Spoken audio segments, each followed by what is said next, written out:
All right, and we're back, and today's going to be a fun one. I'm really going to like this one, and it's 10 interesting facts about Jesus Christ that maybe you didn't know. And before I start, I just want to get one thing out of the way. Whether you believe in his miracles or not, Jesus Christ was a real historical figure. That's already been established by Christian scholars and also atheist scholars. They both agree that he was a real historical figure. The only thing they disagree on is whether his miracles were real or not. But they were. So let's start. All right, 10 interesting facts. Number 11, Bethlehem means house of bread. By the way, shout out to House of Bread Church. The name of the town where Jesus is born is called Bethlehem. In Hebrew, this is two words, Beth meaning house and Lehem, which means bread. It's hard not to see the significance here.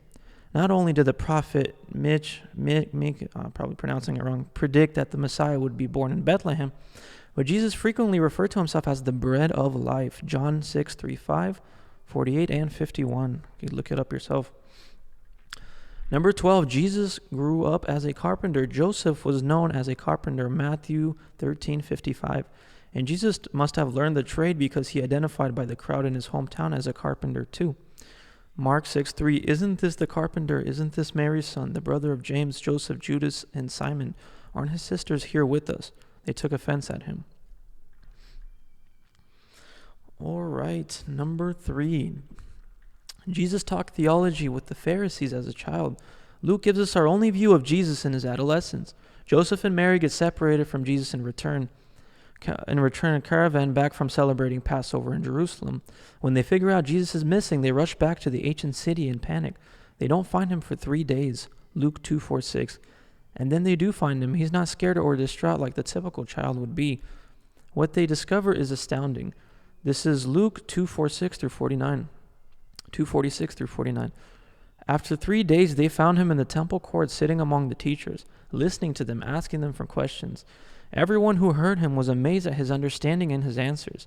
When his parents saw him, they were astonished. His mother said to him, "Son, why have you treated us like this? Your father and I have been anxiously searching for you." And Jesus replied, "Why were you searching for me?" he asked. "Didn't you know I had to be in my father's home?" Sweet. Number 14. I really like this one. Jesus was likely very ordinary looking. We don't have a lot of information about his physical appearance, but Isaiah prophesies about it. This is Isaiah 53:2. He grew up before him like a tender shoot, like a root out of a dry ground. He had no beauty or majesty to attract us to him, nothing in his appearance that we should desire him. Isaiah 53:2. We also know that when Judas betrayed Jesus, he had to kiss him to help the authorities identify him. It was evident that Jesus didn't physically stand out among the other disciples. In fact, after he rose from the dead, Mary Magdalene mistakes him for the gardener. This is John 20:14-15. At this, she turned around and saw Jesus standing there, but she didn't realize that it was Jesus. He asked her, "Woman, why are you crying? Who is it that you are looking for?" Thinking he was the gardener, she said, "Sir, if you carried him away, tell me where you have put him, and I will get him." So it's cool knowing that Jesus was, it's not that his appearance attracted people. It's the fact that he was a miracle performer. He performed miracles, and his teachings is the reason he had many devout followers to him, which was really cool. These people would be willing to die for him. That's how much faith they had, which is awesome. And what's another interesting fact is all the Hollywood and cartoony depictions we have of Lucifer, the devil, Satan, whatever you want to call him, are not very accurate. In fact, it's not a guy with horns and a cape. In the Bible, it describes the devil as an angel of light, a beautiful being adorned with jewels and all that. And then it says until iniquity struck him, he was actually one of God's favorite angels. He's named as the anointed cherub, which basically means that he was a high-ranking angel, and he was also the angel of music. He worshipped God using music, which is pretty cool. But yeah, so honestly, the most accurate depiction of the devil in Hollywood or movies is probably the show Lucifer. Charming, good-looking guy, manipulative. He'll take sin and make it look like honey. It's also like it's sweet honey instead of the garbage that sin is.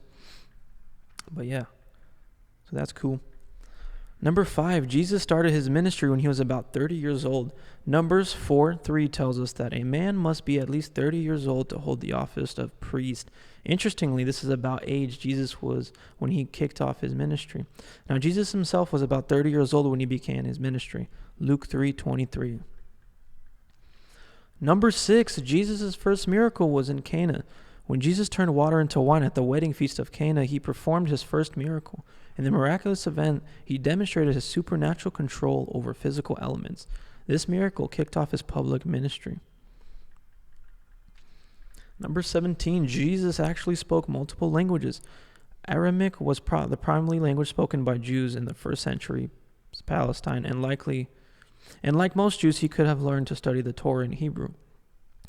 Did he speak Greek? It's likely that when he talked to the centurion and Pilate, they were speaking Greek. The Romans spoke in Latin, but Greek would have been how they interacted with Hellenistic Jews.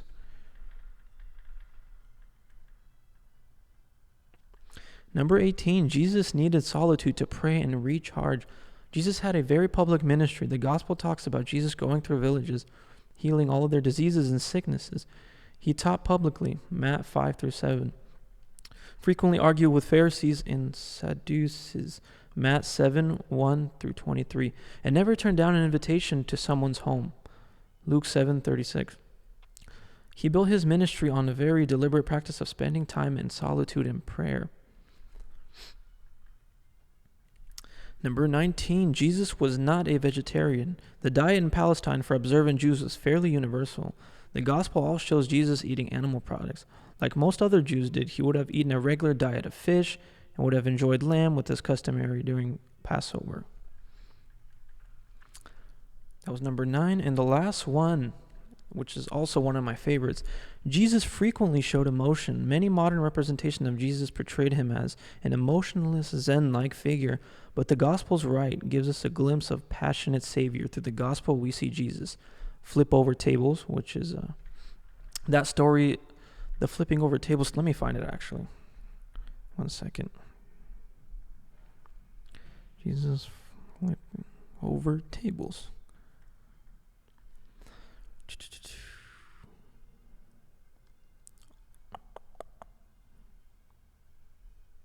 One second, hang on. There we go. This is from Matthew 21:12-13.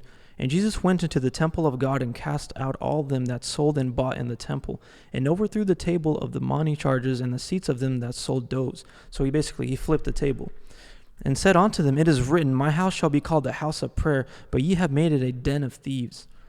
So basically, Jesus came in there, and he was angry that they turned, the Lord's house, the church, the temple, into a place of business, And he said, what have you done to my Father's home? And he got angry. He made a whip, and he whipped people in the temple, and he flipped over the tables where they were doing business.